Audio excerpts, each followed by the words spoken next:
Bom, lá pessoal, bom dia, deixa eu me apresentar, meu nome é professor Hilton, né? Professor da Universidade do Estado do Mato Grosso, lotado no campo de Diamantino. Deixa eu permitir alguém aqui, peraí, ver se vai entrar alguém.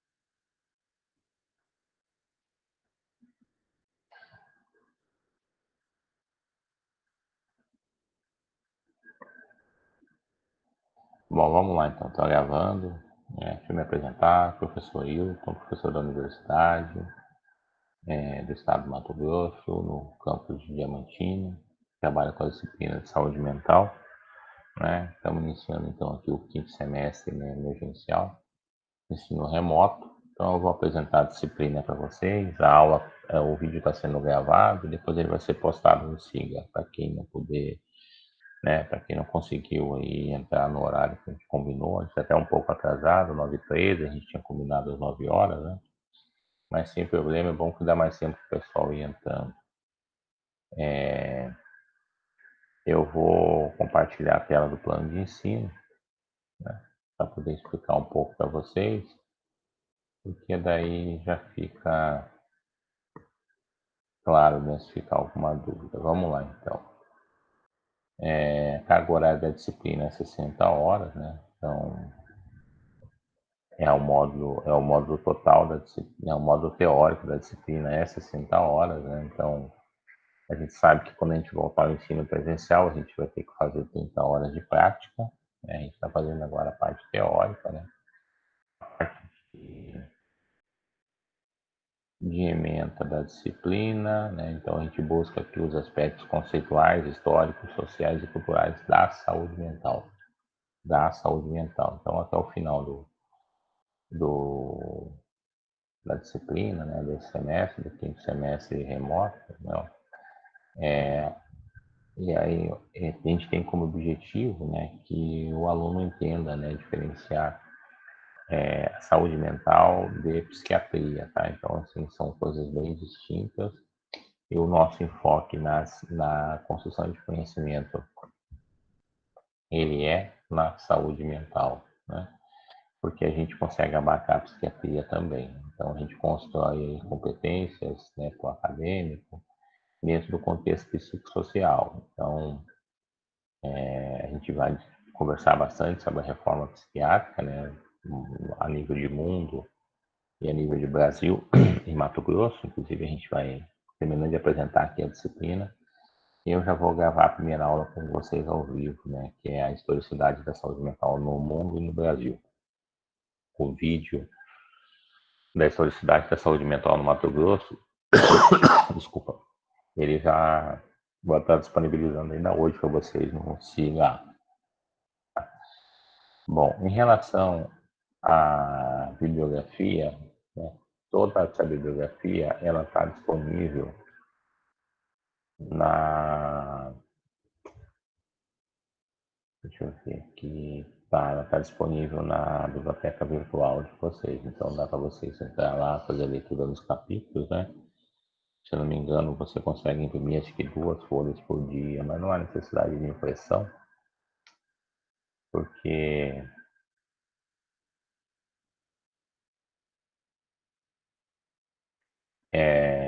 vamos fazendo a leitura mesmo de forma remota, tá bom? Então vamos lá, vamos ver aqui como é que a gente vai trabalhar, né? Vamos trabalhar de maneira síncrona, né? São vídeos gravados. Você já deve ter observado que tem alguns, né, já na plataforma, só que os que já estão postados agora eu deixei para abrirem depois no segundo momento da disciplina, quando a gente voltar em janeiro, que nós vamos fazer agora uma pausa, né, de 19 de dezembro até 5 de janeiro, quando a gente retorna. Então, alguns vídeos do módulo 3 vão abrir a partir daquela data, tá? Então, como que vai funcionar? Então, As aulas vão estar todas gravadas, né, na ordem, para vocês assistirem quantas vezes forem necessário. Tá? Dúvidas vocês encaminham via plataforma para mim, via e-mail, a gente vai estar conversando. Tá? Esse momento assíncrono de hoje, né, síncrono, desculpa, né, ao vivo que a gente está explicando isso, a metodologia da disciplina. Tá? Vocês vão ver que lá no SIGA tem artigos para vocês lerem, tem capítulos de livros indexados, né, tem vídeos indexados do YouTube, interessante para ir construindo conhecimento. Tá? Então tá tudo na plataforma. E aí como que vai funcionar o sistema de avaliação? Né? A gente vai fazer duas avaliações. A gente vai fazer uma avaliação incluindo o módulo 1 da disciplina e parte do módulo 2, e a avaliação 2, parte do módulo 2 que ficou para trás, e o módulo 3. Né? As duas avaliações serão 15 questões de múltipla escolha, que vai ficar na plataforma, né, um questionário na plataforma do SIGA. A data dessa avaliação, da avaliação 1, vai ser dia 5 de janeiro. Vai ter lá 15 questões no questionário, onde vocês têm um tempo para respondê-la. Né? Abrir o questionário, aí você tem o dia inteiro para poder abrir o questionário, do dia 5 da meia-noite 1, do dia 5 até as 23h59, antes de chegar o dia 6, lógico. Né? São 15 questões, como são 15 questões, são 90 minutos para você responder. Tá? Uma alternativa por questão e uma chance só, tá? Como é avaliação, não tem como você colocar responder de novo. Respondeu, salvou, mandou, tá? Mas são todas perguntas tranquilas, tá? E a segunda avaliação no dia 19 de janeiro, também 15 questões, né? E aí aqui, ó, vocês podem ver que tem até o conteúdo, ó. O conteúdo da primeira avaliação é o módulo 1, né, que começa hoje, e do módulo 2, os temas transtorno de ansiedade, transtorno alimentar e transtorno do humor. Tá? Aí, para a avaliação 2, a gente vai ter como conteúdo o transtorno psicótico, as neuroses e o módulo 3. Tá? Aí, quais são os módulos? Deixa eu pegar aqui. O módulo 1, que é hoje, né? A gente começa falando da historicidade da saúde mental no mundo, né? Aí tá aqui os materiais todos para vocês consultar. Isso tudo tá no SIGA, tá? Esses capítulos aqui, esses artigos, esses vídeos estão lá, tá? A web aula eu vou estar fazendo com vocês agora, tá? A primeira parte. A aula 2, Historicidade da Saúde Mental no Brasil e Mato Grosso, é um vídeo gravado, vou estar disponibilizando para vocês. Tem mais esse vídeo aqui do YouTube, né? E tem mais esse vídeo aqui desse resumo desse filme aqui, né? Nise e o Coração da Loucura. Também vai estar disponível para vocês na plataforma, assistirem a hora que quiserem, quantas vezes quiserem, tá? Vídeo gravado, tá? A rede de atenção psicossocial, né, ou saúde mental na atenção primária, também é um vídeo gravado, né, eu vou estar disponibilizando para vocês, vou estar disponibilizando todos eles hoje para vocês, numa ordem, tá? Mais aquele vídeo ali, né, como funciona uma rede de atenção psicossocial, tá bom? Também vai estar disponibilizado para vocês, tá? O que mais? Mais esse vídeo aqui, os meios de trabalho da articulação na rede, né? Esse aqui é um artigo, também já está disponível lá para vocês lerem. O módulo 2 começa os transtornos, transtorno de ansiedade, transtorno alimentar e transtorno do humor, que cai na avaliação 1, tá? As aulas são vídeo gravados para vocês assistirem, né, quantas vezes quiserem. Tem os vídeos do YouTube, que são complementação e artigos, que também estão disponíveis lá para vocês. Tá? Tem toda a orientação aqui, que é para ler o capítulo 15 do livro, que é para ler o capítulo 32, e todos esses livros aqui que estão na referência estão na plataforma, né, na biblioteca digital da Unemat. Tá bom? Vocês não precisam sair de casa para ir em biblioteca nenhuma, para fazer estudo nenhum. De casa vocês fazem tudo. Tá? A mesma coisa do transtorno do humor, também em vídeo gravado, já vai estar disponível hoje para vocês, né? E junto com essa leitura aqui, né, desse artigo, e mais os capítulos dos livros. Tá? reforço, o capítulo dos livros, tem até a página aqui para vocês encontrarem lá. Estão todos disponíveis na biblioteca virtual da Unemate, tá? E aí para vocês irem fazendo a leitura, tá? Então vocês vão ver que até esse conteúdo aqui, ó, deixa eu subir um pouquinho, até a transtorno do humor, né? A gente vai fazer a avaliação no dia 5 de janeiro. Daqui para baixo, transtorno psicótico para baixo, a gente vai fazer a avaliação dia 19 de janeiro, tá? Já no final do semestre, que esse semestre é bem curtinho. Tá? Então também é a mesma coisa, ó, vídeo gravado do transtorno psicótico, vídeo gravado das neuroses, mais o capítulo para ler. Tá? Então, a mesma coisa no módulo 3, ó, que a gente tem comunicação terapêutica, oficina terapêutica, projeto terapêutico e emergência de saúde mental. O módulo 3, ele já é as ferramentas de trabalho da saúde mental, né? Uma forma mais, as ferramentas práticas de trabalho que a gente tem que estar executando, né? Que pode estar executando na saúde mental. Então, por que das aulas gravadas, né? Porque de qualquer forma, mesmo que eu fizesse live com vocês, né? Ela é gravada, né? Postada depois, então da mesma forma. Ficava assim, pouca participação, um, dois, três alunos no máximo participavam da live naquele horário por conta, né, de conexão, por conta de outras atividades, enfim. E o assíncrono, ele é melhor porque vocês ficam, né, vocês podem assistir quantas vezes quiserem, né, a partir de hoje, se vocês quiserem assistir as aulas, o material que a gente tem que vai avaliar até o dia 5 de janeiro. E as dúvidas, né, encaminha via e-mail aí que o SIGA tem, né, essa possibilidade, de você estar encaminhando aí as dúvidas, tá? Então, os conteúdos vão estar todos em vídeo gravado, todos disponíveis, tá?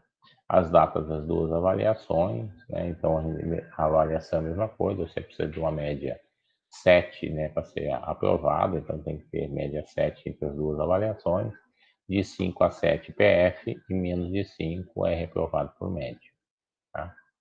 Vocês sabem também que a reprovação nesse sistema remoto, ele não conta no currículo de vocês, né? Só vai contar se houver aprovação. Se houver reprovação, não conta, né? Até porque é um momento ímpar, né, na vida de todo o planeta. Então, estamos reaprendendo a fazer um monte de coisa aí, tá bom? Então, a gente inicia hoje, né? Na verdade, não é dia 7, é dia 8 que a gente iniciou isso aqui, né? É que o semestre, desculpa, não posso mudar. O semestre inicia dia 7, né? E encerra dia 29. Então, o que a gente tem de orientação da pró-reitoria é que as aulas, né, devem ser computadas como se fosse nos dias do momento presencial. Saúde mental acontece nas terças-feiras, por isso estamos aqui na terça-feira, tá? O plano de ensino, então, está aí, né? Vai ficar, tá gravado o vídeo, vai aparecer para vocês, beleza. Agora, deixa eu parar de partilhar. Deixa eu voltar para cá. Ó, temos 3 alunos aqui presentes. Agora eu vou partilhar a aula com vocês, que a gente vai começar.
Eu vou começar falando para vocês da saúde mental, né, da historicidade da saúde mental no mundo, tá?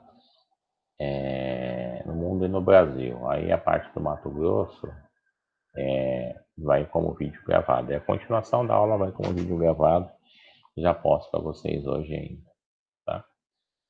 Só não fiz todas as postagens ainda porque precisava fazer essa live e postar ela primeiro para depois os vídeos irem saindo na ordem, fica mais fácil a gente se organizar. Então vamos lá, né? Essa questão de saúde mental, né, ou questão das doenças da mente, né, é algo que já existe, né, mesmo antes da era cristã, né, antes de Cristo, né, já se falava desse entendimento, né, entre a saúde do corpo e a saúde das palavras, né, que seria a saúde da mente. Né. Vocês têm aqui dois filósofos, né, inclusive o pai da medicina, né, e já falava, né, em outro de medicações, no caso, né? Lógico, naquele momento não existiam medicações, né? Medicações enquanto indústria da farmácia, né? Mas falava-se já do uso de substâncias, né, que corroboravam, né, na questão da saúde dos sujeitos, né? E Sócrates, né, outro filósofo, já falava também que o uso de palavras, né, ou seja, uma terapia na saúde que não envolvesse só a medicação. Então você tem dois filósofos, né, importantes na área da saúde, em que um trata do uso da medicação e o outro trata, né, além do uso da medicação, o uso do diálogo como terapia. Né? E o que acontece hoje, né?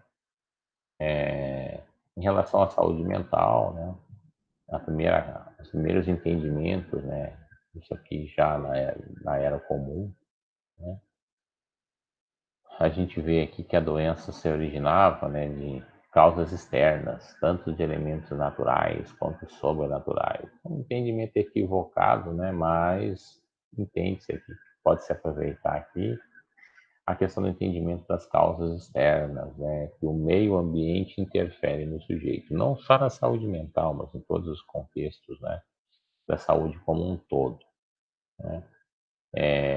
Já você tem aqui, né, o povo do Ocidente, né, falando que é um desequilíbrio dos elementos da natureza, né. De certa forma, se você poluir os rios, a questão da poluição, da fumaça, saneamento básico, né, você interfere no ecossistema, você interfere na biodiversidade daquele espaço e aí vão surgir doenças, né, como já aconteceu, né. Por que que existe a malária? Por que que a febre amarela, né? Porque é a questão do homem, né, em desequilíbrio com a natureza. E aqui já tem uma orientação, né, mais da medicina chinesa, né, das forças de Yang, Yin, né, que é o controle da natureza em relação à doença. Né. De certa forma, você precisa equilibrar, né, a natureza com o homem precisa se equilibrar com a natureza, né, a fim de tentar manter um padrão de saúde, né. Aí a gente já tem aqui já no século XVII, né, com o iluminismo, a gente já começa a ter aqui o nascimento da ciência, né? Enquanto se afastar, né? A ciência que se afasta daquele aspecto religioso, né? Porque até o século XVII, século XVIII, né? A questão do tratamento às doenças tinha muita questão do um castigo divino, né? A questão do cuidado também, principalmente na nossa área da enfermagem, né? Era muito do cuidado assim, muito da benevolência, digamos, então assim, do cuidar do próximo enquanto um ser humano, né?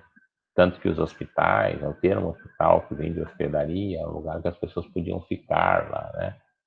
Já a gente começa então com o iluminismo, a gente começa com a Revolução Industrial na Europa, e aí você precisa dar uma resposta mais objetiva para a questão de doença, porque você precisa de mão de obra trabalhadora, né? E aí que a saúde começa a se afastar da religião, né? E começa a se fazer enquanto uma ciência técnica e objetiva, né? E uma das primeiras profissões que surge nesse espaço é a medicina, né? A medicina surgiu 100 anos antes da enfermagem, enquanto ciência, enquanto profissão, né? E se validou para isso. Da mesma forma, na saúde mental. Então, as doenças ditas da mente, da cabeça, Ainda no século XVIII, né, esse médico aqui, Pinel, né, que ele é conhecido como o pai da psiquiatria, ele passou a classificar as pessoas que tinham as doenças da mente, né, as doenças da cabeça, e ele classificava, né, essas pessoas como loucos, né? E o tratamento dele era um tratamento moral, ou seja, um tratamento. O que significa um tratamento moral? Um tratamento de obediência. Então, para as pessoas aprenderem a obedecer normas, né? Porque aquelas pessoas, né, os loucos, na grande maioria, eles eram alienados no sentido de não conseguirem pensar, né? Antes não existia um saber, agora com Pinel existe a psiquiatria. Então, Pinel é o pai da psiquiatria, é quem, né, começou a classificar as pessoas, né, e ele tratava as pessoas, né, o tratamento era por grupo de sintomas. Então, aí você começa a pensar no diagnóstico, né? Bom, no Brasil não era diferente, né? Então, assim, no Rio de Janeiro, em 1850, foi criado o primeiro hospital psiquiátrico. Por quê? Porque a família real veio morar no país, né? E não queria ver louco andando na rua. Então, na Europa fazia como? Na Europa tinha um hospital psiquiátrico, né? Onde essas pessoas desajustadas, elas eram alocadas lá dentro, lógico, da terapêutica do tratamento da época, né? Mas na verdade mais era para limpar as ruas, né? Mais ou menos como acontece hoje em dia, né? Não, né, de forma, mas ainda acontece ainda, né? Por exemplo, a gente vê isso muito no interior, né? Quando chega um andarilho numa cidade do interior, que assim, a maioria deles, né, por estar nessa condição de vulnerabilidade, questão da dependência química, né, eles podem apresentar um quadro psicótico, né? Então, de alucinação, de delírio, enfim, o que entra no recorte da saúde mental, né? E o que que a maioria dos municípios fazem, né? Pega o cara que apareceu na praça da cidade, né? Que apareceu naquele dia, chega à noite, coloca num ônibus, uma van, enfim, e manda para a cidade do lado. E a cidade do lado faz a mesma coisa, né? Eu lembro disso uma parte dos anos aí que eu trabalhei numa cidade do interior, né? Enfermeiro da Secretaria de Saúde, eu lembro que o pessoal, né, da Serviço Social falava, olha, apareceu mais 3 lá na praça, né? O diferencial é que ali a gente tentava identificar a origem deles, né? Que aquela cidade, ela fazia, ela tinha CAPS, ela tinha centro de convivência, então ela ainda tentava fazer algum serviço, né? Algum cuidado com essa pessoa, mas direcionava ele para o seu local de origem, para sua família, né? Tá? Não simplesmente colocava num carro e mandava para frente, né? Até porque se não tivesse isso, ia escoar tudo aqui em Cuiabá, né? Então vamos lá. Então, só para ficar registrado, o primeiro, né, hospital psiquiátrico do país é de 1852, né? 19 já. É, bom, gostei do barulho, né? E no Brasil não podia ser diferente, né, gente? O tratamento aqui também era um tratamento, né? Tinha como base a psiquiatria pineliana, né? Então, o controle social. O que é controle social? É aquilo que eu falei para vocês, né? Então, assim, muito mais de. Vocês notem que o hospital psiquiátrico, ele nunca é no centro da cidade, né? Ele é sempre num lugar afastado. Assistam o vídeo, né? O Holocausto Brasileiro, já está disponível no Siga para vocês.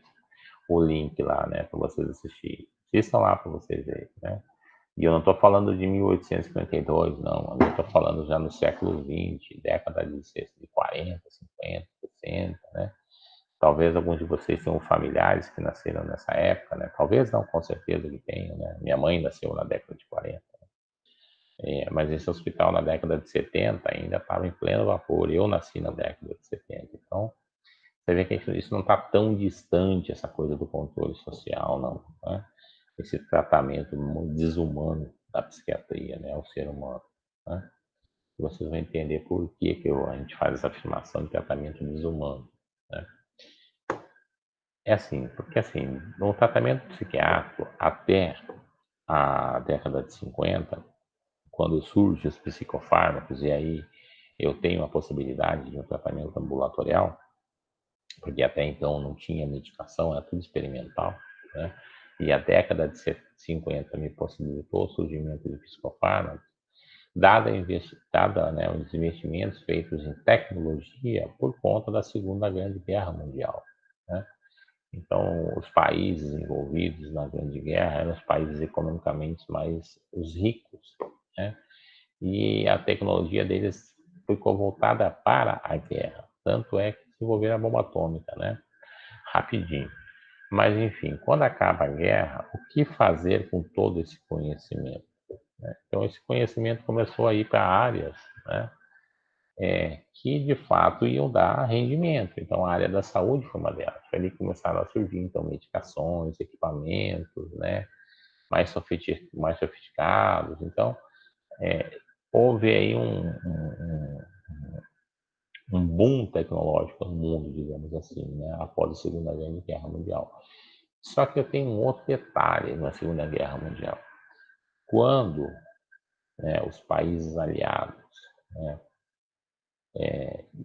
entraram não na Alemanha, mas entraram no país do lado da Alemanha, se não me engano era a Polônia, né, que era onde estavam os campos de concentração, aí, né, que eles descobriram os horrores da guerra, né, que até 1945 o mundo, lógico, os envolvidos sabiam, eu acredito que sim, mas o mundo não sabia da existência de campos de concentração, sabiam, né, que deveria haver locais, né, para os presos de guerra, mas campo de concentração com aquele viés lá, né, para experimento científico, para experimento de bombas biológicas, né, para eliminar as pessoas mesmo, porque gerava custo, você tinha que alimentar o preso, né? Tinha que usar lenha para o inverno, né? Porque o inverno é frio.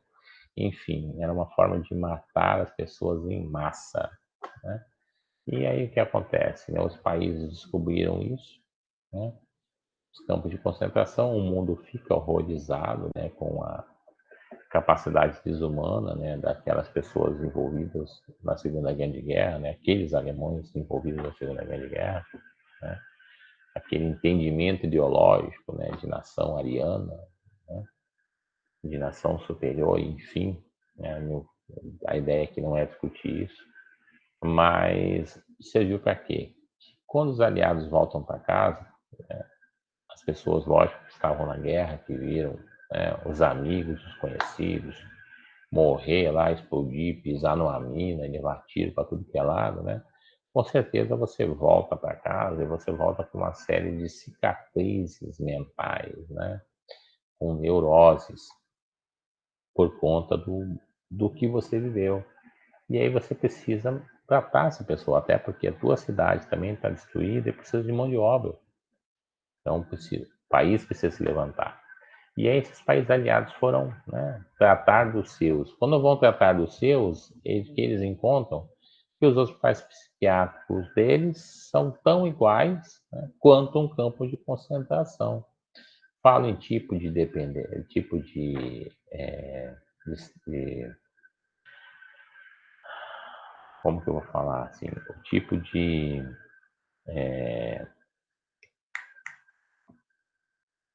arquitetura, digamos assim, né, os prédios, a forma das pessoas ficarem jogadas, né, o de extrato.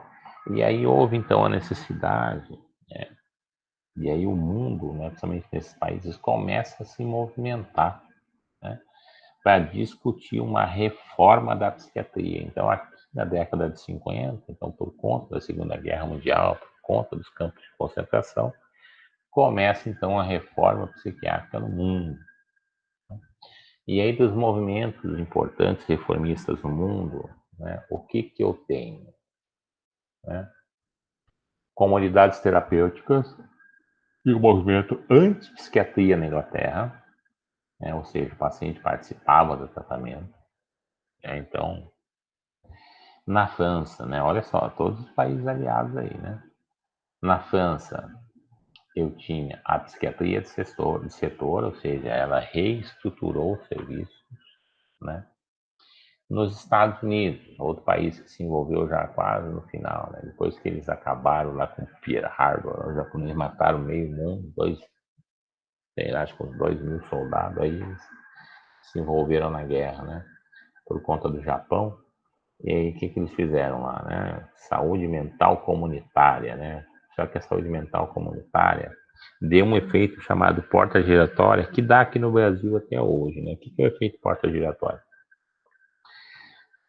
Você pensa num serviço novo, né? Beleza, você institui esse serviço novo. Só que quem executa, ele vem de uma outra prática, ou seja, então não adianta você, no caso aqui da psiquiatria, da saúde mental comunitária, desculpa, dos Estados Unidos, a pessoa ir tratar na comunidade, se a comunidade não tem estrutura, o profissional não sabe o que vai fazer, então ele volta para o próprio psiquiatra.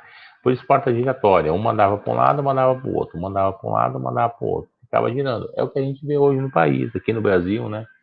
A gente vê que o CAPS, né, manda para cá, né, tenta tratar em casa com o apoio da estratégia da família, que não conseguem trabalhar, que o sujeito surta, que o serviço leva para uma UPA, que a UPA pede apoio do CAPS, que devolve para a estratégia, que volta para a rua, que surta e assim vai. Porque os serviços não conseguem, né, se conversar e pensar numa forma, né, de tratamento em que o foco seja o sujeito e a família, e não os profissionais. Né? Nesse contexto, eu tenho agora na Itália, né, que foi um país que estava do outro lado desse contexto, que eles se aliaram à Alemanha, né? Mas, enfim, né? Na década de 70, eles também foram redemocratizar a psiquiatria, digamos assim, né? E eles fizeram a psiquiatria democrática. Aqui, sim, eles de, fecharam hospitais psiquiátricos, mas abriram serviços substitutivos. E essas pessoas que iam trabalhar em serviços substitutivos, os profissionais, eles tinham entendimento dessa nova leitura, né? Eu faço uma ilustração clara disso, eu vejo por mim. Quando eu formei, em 1999, né, era um momento no país de explosão da estratégia de saúde da família, que na época chamava-se Programa de Saúde da Família. Tanto que por isso que eu vim de Porto Alegre para cá, né, por conta disso. Só que eu formei numa universidade, eu fiz na Federal de Porto Alegre, lá na URGS. Eu formei numa instituição extremamente tecnicista, dentro de um modelo de, de ensino biomédico, né?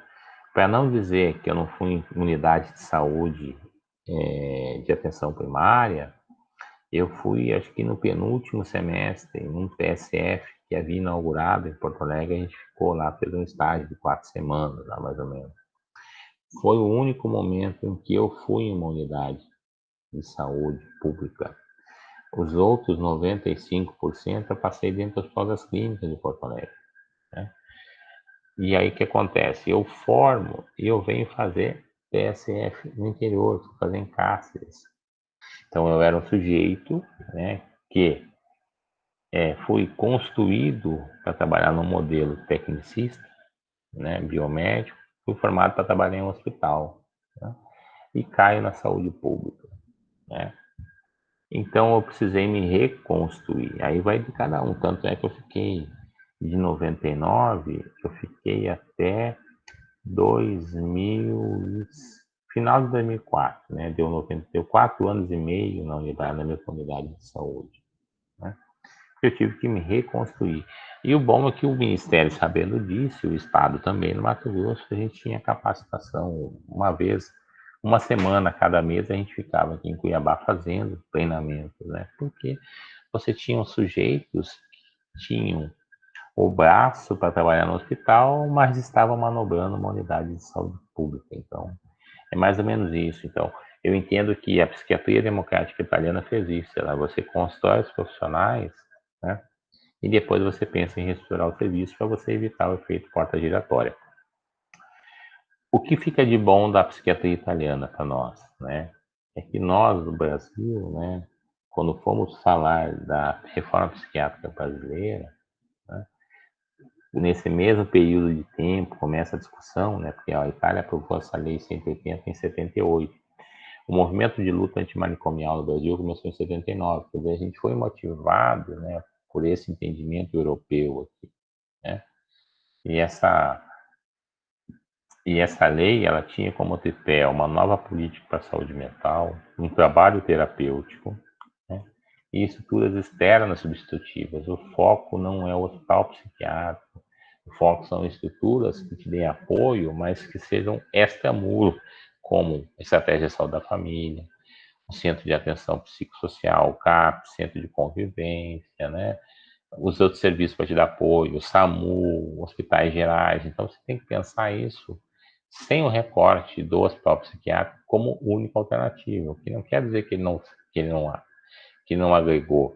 Agrega, tanto que o nosso hospital psiquiátrico no Mato Grosso ele é público, e isso já é um ganho para nós, que sendo público ele não trabalha com o viés do lucro, né? Ele trabalha com o viés do tratamento mesmo. Como são servidores, né? Fica mais tranquilo de você fazer as formações desses sujeitos. Inclusive no momento de captação desses profissionais, um concurso público para preenchimento de vagas no hospital público, lógico que ele vai atender todas as demandas do Sistema Único de Saúde. Não vai ser uma demanda privada, particular do dono do cara que quer aquele perfil. Não. O perfil dessas pessoas vão ter que atender as políticas de saúde no momento. Então, o que a gente tem, né, e as políticas de saúde no momento, elas vêm, né, abarcadas no Sistema Único, né? Então, a Itália serviu como carro-chefe para nós. Não copiamos tudo da Itália, mas serviu de muitos, né, de muita experiência. Inclusive, Franco Basaglia, que é o precursor da reforma psiquiátrica italiana, ele teve no Brasil mais de uma vez, né, para dar esse apoio, essa ajuda na construção, né, da reforma psiquiátrica brasileira. Então, a gente tem então esse movimento mundial da reforma psiquiátrica que começa na década de 50, né, e, e vai embora, né? Então, na década de 50 a gente teve mais presente na Europa, né, a França, a Inglaterra, né, e na América os Estados Unidos. Na década de 70 a gente já teve a Itália, né? E no final da década de 70 a gente começa, e na década de 80 a gente começa o movimento no Brasil, tanto é que, né, a gente tem aí a conferência, né, a oitava conferência de saúde em 86, né, em que a gente tinha também a participação dos profissionais de saúde da saúde mental, e em 88, quando a gente, né, tem a Constituição Democrática, e que aí a gente tem a instituição do SUS, né, você vê que já tem esse movimento, né, da saúde mental. Tanto que a gente teve até algumas situações no Brasil a respeito disso. E na década de 90, a gente já começa a ter legislações nos estados, naqueles estados que discutiam isso com mais afinco, né, que fortaleciam esse contexto mais psicossocial, esse contexto mais humano na saúde mental. Então, estados como São Paulo, né, como Porto Alegre, como o Rio Grande do Sul, né, como a Bahia, tinham legislações estaduais para tentar dar corpo para esse movimento psicossocial, né? O que nós não tínhamos era, a nível federal, a gente não tinha nada ainda que fortalecesse isso. Hoje a gente tem inclusive a rede de atenção psicossocial, que é a RAPS, né? Vocês vão ter uma aula gravada sobre isso, né? Hoje a gente tem também a lei, né, a 10.716, que é a questão da reforma psiquiátrica brasileira, que instituiu ela, que é de 2001, né? Mas para vocês verem, né, a oitava conferência é de 86, a Constituição de 88, legislações estaduais, início da década de 90. Primeiro CAPS no país, em 89, em Santos. Em 89, em Bauru, em São Paulo. Quando que eu vou falar de CAPS a nível de ministério? Em 2002. Quando que eu vou implementar CAPS em Mato Grosso? 2004. Então vocês veem que é o mesmo país, mas ele tem vieses de funcionamento diferentes. Hoje, por conta da globalização, por conta do acesso ao serviço, do acesso à saúde, a gente consegue, né, ter uma saúde, pelo menos a nível de legislação, de portarias, né, de um pouco da estrutura, meio que horizontal. Por exemplo, eu tenho UPA hoje em Poconé e tenho UPA na cidade de São Paulo, né? Então, eu já tenho algo mais ou menos horizontal, né? Por conta do acesso às informações da tal da globalização, né? Mas até então não tinha. Então, enquanto eu tinha na década de 89, eu tinha um CAPS sendo aberto em Santos, eu tinha um hospital psiquiátrico privado abrindo em Cuiabá. Então, tinha coisas totalmente antagônicas que não se encaixavam, né? E, só que na regência do mesmo ministério, do mesmo governo federal. É complicado, né? Mas então, uma das circunstâncias que fez esse movimento, né, de reforma psiquiátrica no mundo foi o final da Segunda Guerra, foi eles confrontarem o hospital psiquiátrico com um campo de concentração e foi, né, a necessidade das cidades, né, dos países precisarem de mão de obra para trabalho, para levantar e erguer as cidades, né? E muitas das pessoas estavam acometidas mentalmente e precisavam de ajuda, né? Pensem, uma coisa que tem se discutido muito hoje, né? Que a Covid-19 tem acometido mentalmente muitas pessoas por conta de estarem isoladas em casa, né? Não poderem fazer o que faziam antes, né? Imaginem participar de uma guerra, então, né? Então, essa imagem aqui mostra bem, é um campo de concentração, né? E aqui, um hospital psiquiátrico, parecido com Barbacena, em Minas Gerais, que vocês vão ver o vídeo ainda hoje, ainda, né? Então, isso aqui que não era mais tolerável, né? Nem isso e nem isso. Vou falar com vocês, o Adalto Botelho agora está reformando, mas tem lá é feio também, né? E aí no Brasil, né? Nesse mesmo período que a Europa estava, né? Firme e forte na reforma, o Brasil seguia firme e forte com o modelo pineliano, né? A gente, né, só foi mexer com isso, gente, ó. Ia mexer com medicação, tudo bem, né? Até não tinha como não, né? Mas a gente foi sair desse modelo privado, né, sem direitos humanos, todo mundo atropelado do governo, a pessoa com transtorno mental era excluída da sociedade, né? Tanto que esse período da década de 50 à década de 70 foi abrir o hospital psiquiátrico para tudo que é lado, né? Tudo faliu depois, mas já viu para tudo que é lado. Porque ele foi, né, 30 anos, né, para o Brasil começar a fazer um movimento de reforma, né? Fomos impulsionados pela reforma sanitária? Fomos, mas corremos paralelo a isso, né? Até porque a reforma sanitária, ela legislou sempre em causa própria. Vamos ver, a 1080 de 88, né? O que mais? A 8080, me perdoem, a 8080 de 88, né? As NOAs da década de 90. Então, vocês vão pegar essas leis, né, que foram implementadas, elas falam, sim, né, dos princípios e dos princípios do SUS, fala, mas não fica claro dentro delas, né?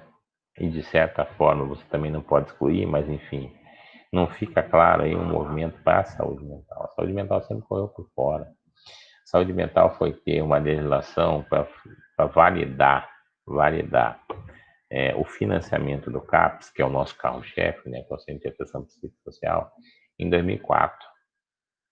Até então, por quê? Por que isso é importante? Porque senão o prefeito não faz, senão o governador não faz, entendeu? Tem que haver uma contrapartida de recurso financeiro a nível federal para esses serviços aqui. Não é fácil, por conta própria é difícil, né? Então chegou a década de 80, né? Vamos lá, né? Oitava conferência, Constituição, né? Aí o movimento ele baseava-se nisso. Então, assim, o movimento de saúde mental brasileiro, a reforma psiquiátrica brasileira, ela se pegou em um princípio do SUS como carro-chefe, que é a integralidade, né? Lógico, a gente sabe que integralidade, ela tem vários entendimentos, né? A Fiocruz, por exemplo, tem um laboratório de pesquisa só sobre a palavra integralidade, né? Os vários vieses da integralidade. Mas aqui a gente está falando de integralidade do sujeito, né? ou seja, um serviço que atenda ele da cabeça aos pés. Ele enquanto sujeito, não ele enquanto uma peça anatômica, né? Ou uma peça da fisiologia. Tá? Então, de movimentos internos, para fortalecer essa saúde mental naquele momento, o que a gente tinha lá, né? O movimento dos trabalhadores de saúde mental foi na década de 78, né? 19 de maio, acho que é o dia do luta antimanicomial, 19 de maio, né? Que se fortaleceu, que ficou como registrado na década de 87, tá? Mas é um movimento que começou lá em 78, né? A gente tem a criação aqui, ó, do serviço, olha aqui, ó. CAPS e NAPS, na década de 80. O que eu tenho aqui nesse período? Enquanto o Santos está fazendo um NAPS, eu estou abrindo um neuropsiquiátrico, quer dizer, sob a regência do mesmo Ministério da Saúde, né? Ó, a fim de instituir a saúde mental brasileira, a gente tem esse projeto de lei que, lógico, foi o que virou lei, né? Que é o deputado Paulo Delgado, o deputado mineiro que faleceu, né? Em que ele apresentou lá o projeto da reforma psiquiátrica brasileira, em que nesse projeto uma das coisas mais impressionantes na época é que ele solicitava o fechamento, a extinção dos hospitais psiquiátricos, né? E é lógico que o nosso Fernando Henrique Cardoso não fez isso, né? Ele fez a 10.206, olha quanto tempo depois, 89, 90, 12 anos depois, ele assina, né, a Lei 10.216, que é uma lauda, a gente chama PAI, são 4 parágrafos, né? Mas é o que tem para almoço, né? Aí a gente chega em 2002, olha aqui, ó, CAPS, 87. Quando que o Ministério foi fazer uma portaria? 2002. São 15 anos depois. 15 anos depois. Né? E não tinha esse CAPS. A portaria inicial, essa de 2002, era CAPS 1, 2, 3. CAPS I e CAPS AD. Né? Era só o CAPS I, não tinha CAPS I 2. O que significa esses números aqui? Quantidade de pessoas que trabalham lá, né? Não só quantidade, como qualidade. E horário de funcionamento. Tá? O CAPS 3 é o sonho, né, nosso do Mato Grosso. O CAPS 3 funciona 24 horas por dia e tem leite de observação. Aí já não precisaria mais dar o botelho, né, se eu tivesse um leite de observação.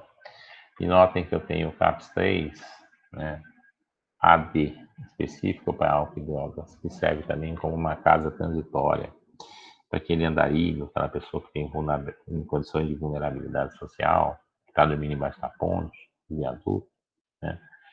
E é como se fosse uma casa de um albergue, né? Mas para ele dormir lá, ele pode dormir lá até 90 dias, ele precisa participar da terapêutica da unidade, ou seja, das atividades lá. E as atividades lá é para construir um protagonismo para o sujeito, né? Para ele se tornar independente. Então a ideia é essa.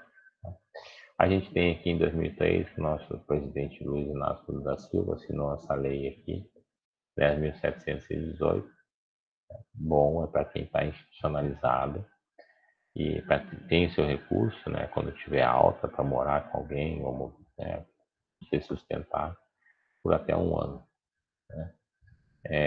O interessante dessa lei aqui, de volta para casa, é que na época, em vez de escrever na lei terá direito a um salário mínimo, escrever o valor por extenso de um salário mínimo. Então, quando a lei foi promulgada, que as pessoas receberam, até receberam um salário mínimo.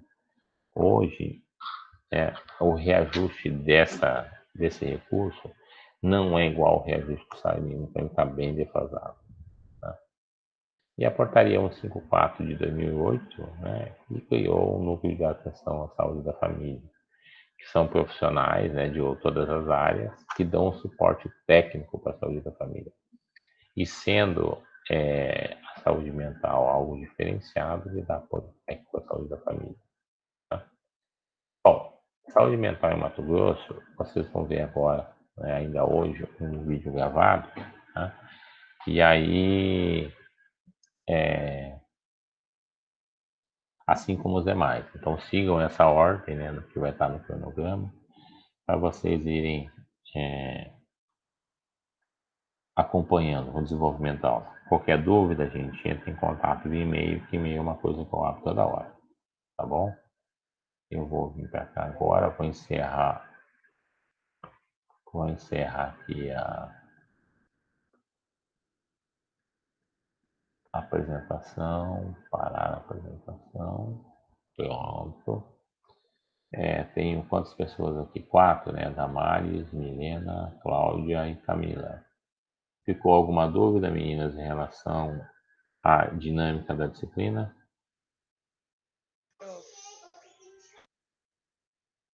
Não, professor, eu consegui entender. Tá, tranquilo então. Qualquer situação, tá? É só entrar em contato via e-mail, tá, gente? Aí a gente conversa. Muitos de vocês têm meu WhatsApp também, então é tranquilo. Eu respondo de qualquer, mas institucionalmente eu via Siga, né, que cai na plataforma que cai no e-mail daí, tá bom? Eu vou encerrar aqui a transmissão. Tenham uma boa terça-feira, tá? E vou acompanhando vocês por aqui para ver como é que está o desenvolvimento das aulas. Aqui consigo ver até quando se vocês logam, se vocês baixam os vídeos, assistem os vídeos, enfim. A gente consegue acompanhar a dinâmica da coisa, tá certo? Espero que vocês gostem. Um abraço, até a próxima.